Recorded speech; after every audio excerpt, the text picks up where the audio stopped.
Hello all, welcome to my investment advisory channel. నేను ఈ వీడియోని యాక్చువల్గా మనం సెషన్ 1Aలో డిస్కస్ చేసిన జనరల్ మిత్స్ టాపిక్లో మనం పబ్లిష్ చేసిన తర్వాత కొంతమంది క్వైరీస్ రైజ్ చేయడం జరిగింది. ఆ క్వైరీస్ని క్లారిఫికేషన్ చేసే క్రమంలో భాగంగా ఈ వీడియోని ప్లాన్ చేశాము. ఈ క్లారిఫికేషన్స్ చేసే క్రమంలో మార్జినల్ ఇంట్రాడే స్క్వైర్ ఆఫ్ అనే కాన్సెప్ట్ని కూడా మనం డిస్కస్ చేద్దామని నేను అనుకుంటున్నాను. ఇక నాకు వచ్చిన ఫస్ట్ క్వైరీ ఏంటంటే సెషన్ 1A వీడియోలో నుంచి ఈ శ్రీ సిమెంట్స్ అనేది నిజంగానే దాదాపు 300 టైమ్స్ పెరిగిందా, is there any authenticate information అన్నట్టు అడగడం జరిగింది వాళ్ళు. దట్ ఈస్ వెరీ సింపుల్ అండి. మీరు గూగుల్లో వెళ్ళి శ్రీ సిమెంట్స్ గురించి, Shree cements trade, share price trade అయిన హిస్టరీ చూసుకుంటే మీకు అర్థమవుతుంది. ఈవెన్ మనీ కంట్రోల్ యాప్లో కూడా మీకు ఆ ఇన్ఫర్మేషన్ దొరుకుతుంది. In the 2003 summer, April May ఆ టైంలో పర్టికులర్ షేర్ ఆల్మోస్ట్ 55 రూపీస్తో ట్రేడ్ అవ్వడం జరిగింది. 55 రూపీస్ ఈ రోజు at the end of the day నేను చెక్ చేసినప్పుడు ఆల్మోస్ట్ అది 16382, లెట్స్ సే 16382 తో క్లోజ్ అయింది. So 16382 divided by 50 traded price అప్పుడు ఆల్మోస్ట్ 327 టైమ్స్ మల్టిప్లై అయ్యింది ఆ particular share. And in the between నేను ఫేస్ వాల్యూ స్ప్లిట్ ఇవన్నీ నేను కన్సిడర్ చేయలేదు, నేను చెక్ చేయలేదు. బట్ ఈవెన్ అది ఒకవేళ స్ప్లిట్ గిన జరిగిందంటే that factor will be much more higher. So almost 327 times అది మల్టిప్లై అయింది. Even you can check it in the Moneycontrol app also. ఇక నాకు వచ్చిన రెండో క్వైరీ ఏంటంటే, ఎందుకు మీరు ఐడియల్ మనీనే ఇన్వెస్ట్ చేయమంటున్నారు, why not borrowings, is there any uh కాన్సెప్ట్ని క్లియర్గా అర్థం చేసుకునేదానికి మాకు ఏదైనా ఒక మ్యాథ్ వర్క్ ఏమన్నా ఉంటే చేయండి అని రిక్వెస్ట్ చేయడం జరిగింది. అందులో భాగంగా ఒక 2 కేస్ స్టడీస్ని మనం కన్సిడర్ చేద్దాము అని నేను అనుకుంటున్నాను. ఈ కేస్ స్టడీస్ ఏంటయ్యా అంటే, let's say we are making 2 cases here. ఒకవేళ ఒక సినారియో 1లో మనము ఒక మెయిన్ కండిషన్ ఏంటంటే, ఈ సినారియోలో టైం ఫ్రేమ్ వచ్చి 1 year అని పెట్టుకుందాం. 1 yearలో ట్రాన్సాక్షన్స్ బై సెల్ బై జరిగిపోవాలి. సో సమ్ కేస్ 1లో మీ దగ్గర ఇన్వెస్ట్మెంట్ లెట్స్ 25,000 ఉంది. మీరు బారోయింగ్ 75,000 తీసుకొచ్చుకున్నారు. టోటల్ మీ దగ్గర వచ్చే ఇన్వెస్ట్మెంట్ వచ్చి 1 lakh. మీరు బారో చేసిన పర్టికులర్ అమౌంట్ ఆఫ్ 75,000కి ఇంట్రెస్ట్ ఛార్జెస్ వచ్చి 12%. Let's say imagine in case 1 scenario 1లో you got an return of around 15% at the end of 1 year. So out of 1 lakh you got the return of 15%. So return value వచ్చి 15,000. Overall investment value including with the principal వచ్చి 1,15,000 వస్తుంది. Okay, 1,15,000 వస్తే interest charges వచ్చి 9,000. మీరు తెచ్చుకున్న borrow చేసిన 75,000కి 1 yearకి 12% interest charges base చేసుకుంటే 9,000 వచ్చి ఇంట్రెస్ట్ ఛార్జెస్ వస్తుంది మీకు. Borrowings to be paid after year అంటే మీరు ప్రిన్సిపల్ పే చేయాలి ఇంక్లూడింగ్ ఇంట్రెస్ట్. సో 84,000 మీరు బారో చేసిన అమౌంట్ని at the end of 1 year at any cost you should give back to the supplier of the money. So మీకు returns వచ్చిన తర్వాత 15% positive return మనం సినారియో 1లో చూసేది. మనకు రిటర్న్స్ వచ్చిన తర్వాత అమౌంట్ డెబ్ట్ని క్లియర్ చేసిన తర్వాత ఇంట్రెస్ట్తో సహా మన దగ్గర ఓన్లీ 31,000 ఉంటుంది. సో మీరు పెట్టిన ఇనీషియల్ ఇన్వెస్ట్మెంట్ 25,000కి బారో చేసిన అమౌంట్ కలుపుకొని రిటర్న్ 15% వస్తే మీకు 31,000 మిగులుతుంది. That is 24% profit on the initial investment which you have. 25,000 invest చేసినారు మీ లెక్క ప్రకారంగా.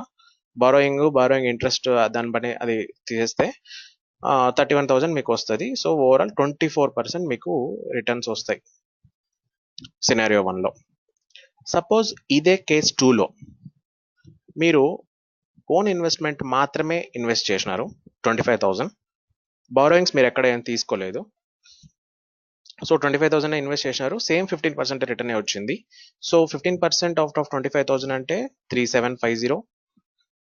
సో టోటల్ వాల్యూ వచ్చి 28,750. సో 3,750 మాత్రమే రిటర్న్ వచ్చింది. ది రిటర్న్ ఓవరాల్ వచ్చి 15% వస్తుంది. So the difference is 24% minus 15%. I mean difference is అక్కడ 24% వస్తుంది కేస్ 1లో బారోయింగ్ ఉన్నప్పుడు. కేస్ 2లో బారోయింగ్ లేనప్పుడు 15% వస్తుంది. So difference is just only 9% if the return is positive. ఇక్కడ రెండు కేసెస్లో కూడా రిటర్న్ పాజిటివ్ తీసుకున్నాం మనం. Suppose what if the return is negative in both cases?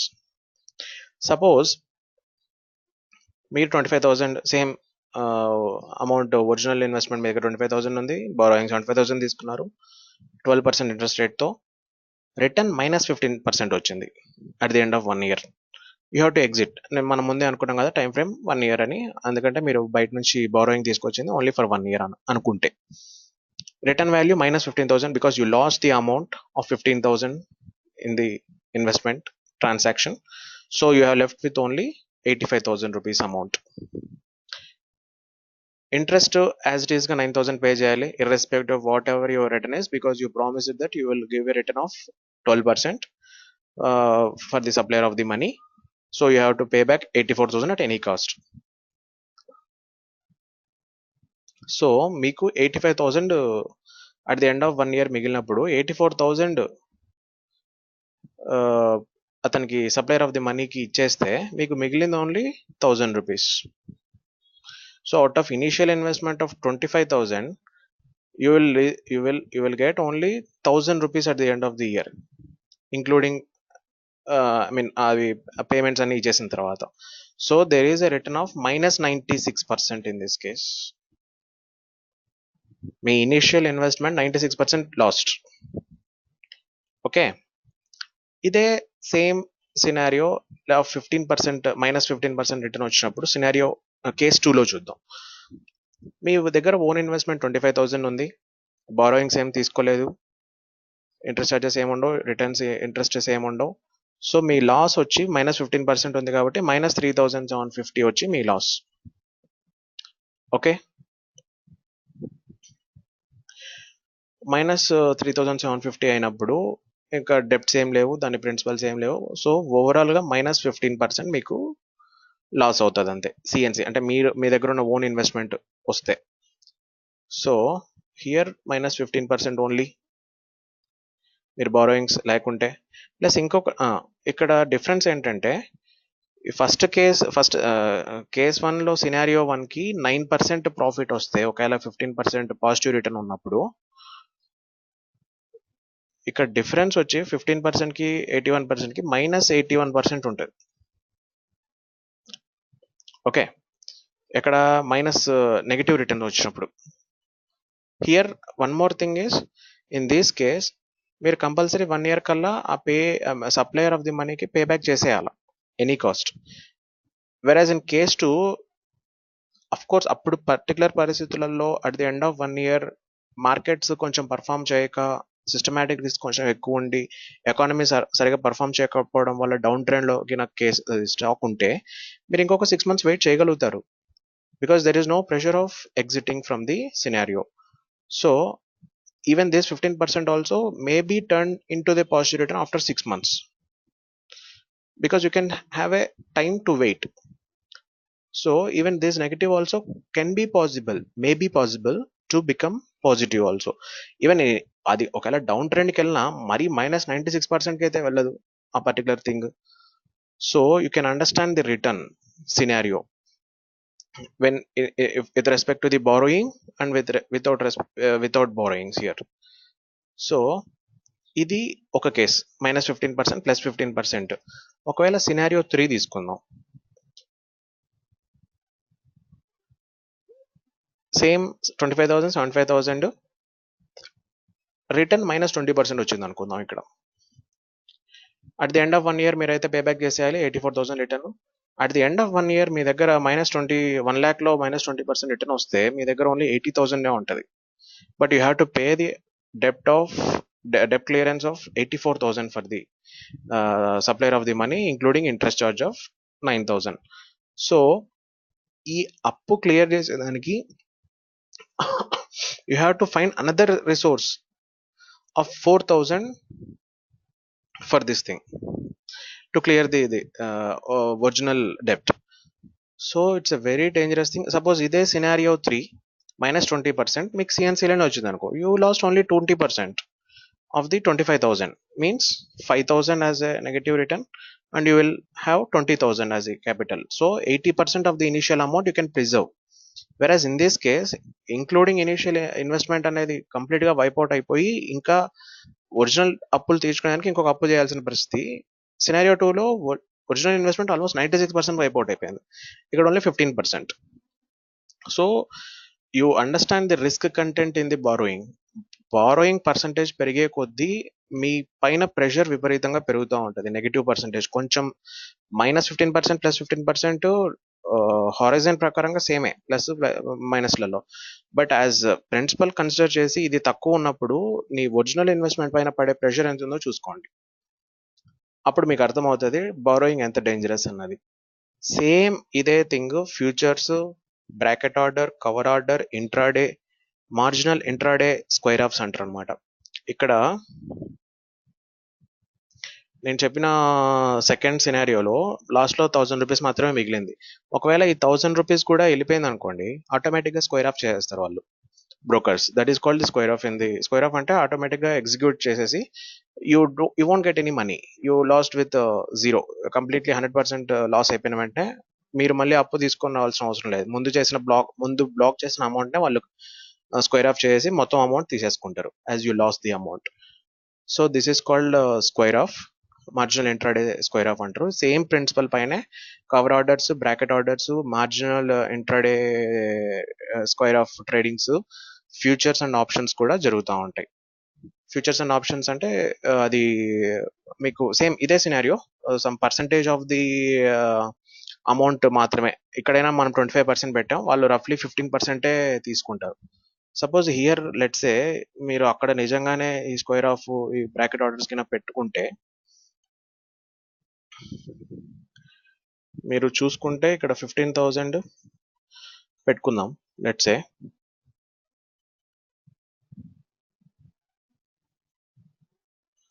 ఇప్పుడు 85,000 అవుతుంది.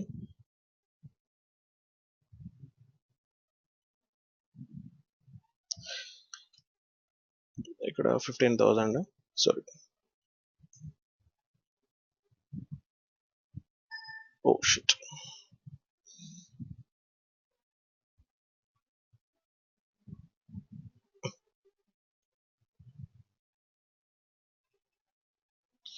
Let's see the scenario. Actually రఫ్లీ నేను ఎందుకు 15,000 అని మెన్షన్ చేస్తున్నానంటే, majority of this thing people futures and options, తర్వాత marginal intraday square off MIS ట్రాన్సాక్షన్స్లో బ్రోకర్స్ 15% మాత్రమే లాక్ చేసి అమౌంట్ని మీరు ట్రేడ్ చేయండి అని చెప్తారనమాట కాంట్రాక్ట్ నోట్స్లో. So that's why I mention the 15,000 no.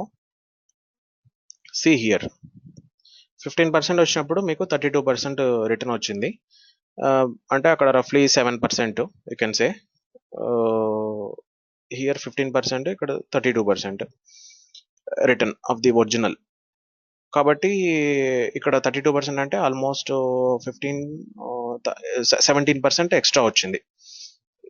What I'm telling is, wait, ఇక్కడ 32% వచ్చింది, ఇక్కడేమో 15% మాత్రమే వచ్చింది పాజిటివ్ రిటర్న్ వచ్చినప్పుడు. So here what will happening, మీకు వచ్చిన ప్రాఫిట్ పర్సంటేజ్లో ఆల్మోస్ట్ 17% ఎక్స్ట్రా వచ్చింది మీరు ఇక్కడ తీసుకున్న రిస్క్కి బారోయింగ్ తీసుకొని. సపోజ్ అదే సెకండ్ కేటగిరీలో కింద తీసుకుంటే -15%, -168%, అంటే మీకు ఉన్న ఒరిజినల్ అమౌంట్ 15,000 మొత్తం వైప్ అవుట్ అయిపోయిన తర్వాత ఆ ఒరిజినల్ ఇన్వెస్ట్మెంట్లో 68% మీరు ఇంకా వాళ్ళకి ఇవ్వాలి. సో ఇంతవరకు మీరు -15% వరకు వాళ్ళు పెట్టరు, ఇంకా ముందే స్క్వేర్ ఆఫ్ చేసేస్తారు. ఇంత లిమిట్ వరకు రానివ్వరు, స్క్వేర్ ఆఫ్ ముందే అయిపోతుంది. ఇది విషయం. So you understand what's the dangerous and risk contents in the borrowing. నేను ఇంకొకటి విషయం ఏంటంటే ఇక్కడ జస్ట్ ఓన్లీ 12% ఇంట్రెస్ట్ మాత్రమే నేను కన్సిడర్ చేశాను. ఈవెన్ ఇంట్రెస్ట్ ఛార్జెస్ పెరిగినా కానీ ఇక్కడ పోయే ఐ మీన్ లాస్ అయ్యే అమౌంట్ ఇంకా ఎక్కువ ఉంటుంది, స్క్వేర్ ఆఫ్ ఇంకా ముందే జరిగిపోతూ ఉంటుంది. సో అంటే నాకు కొంతమంది మా క్లయింట్స్ కొంతమంది తెలుసు నాకు, ఈవెన్ ₹2 ఇంట్రెస్ట్తో ఐ మీన్ 24% ఇంట్రెస్ట్తో కూడా వాళ్ళు ఇట్లా రిస్క్ తీసుకుంటా ఉంటారు. But it is very dangerous. So this is the thing. Hope you understand this thing. And if you have any doubts, you can contact me through WhatsApp in 7075437675. ఆ నెంబర్కి మీరు message చేయండి. And if you think that I mean మీకు ఈ video యూస్ఫుల్గా ఉంది అని అనిపిస్తే సబ్స్క్రైబ్ చేయండి ఈ ఛానల్కి. అటువంటి ఇంకొక యూస్ఫుల్ వీడియో మేము అప్లోడ్ చేసిన వెంటనే మీకు నోటిఫికేషన్ వస్తుంది. ఇటువంటి ఇన్ఫర్మేషన్ తెలియక ఎవరైనా డబ్బులు పోగొట్టుకుంటూ రిస్క్గా తీసుకుంటా అట్లే స్టాక్స్లో ట్రేడ్ చేస్తూ ఉంటే వాళ్ళకి ఈ వీడియో కూడా షేర్ చేయండి. If they could have help it is good for all of us. Thank you.